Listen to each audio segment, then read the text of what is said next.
Impactante. Un potente terremoto de magnitud 8.4 ha sacudido este miércoles el lago Baikal en Siberia, Rusia. Amigos, bienvenidos a un video más del canal. No cabe duda que los fuertes terremotos siguen golpeando al planeta Tierra.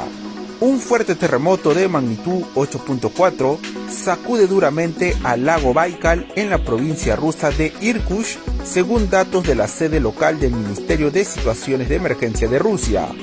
Asimismo, el terremoto se sintió hasta en la ciudad de Chita, situada a 200 kilómetros del epicentro. En la ciudad de Irkutsk, la intensidad del movimiento telúrico alcanzó una magnitud de 5.2. Finalmente no se han reportado heridos ni destrozos, pero los residentes locales informaron que se sintió un fuerte remesón de la tierra.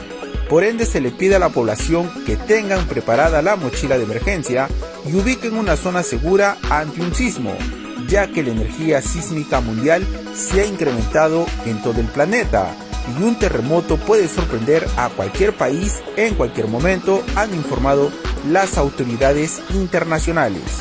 Amigos, llegamos a la parte final de este video. Por favor, apoya al canal con tu suscripción y activa la campanita de notificaciones y danos tu opinión en los comentarios. ¿Qué opinas sobre este fuerte terremoto que ha sacudido al lago Baikal en Rusia? Cuídate mucho, ya será conmigo, hasta la próxima.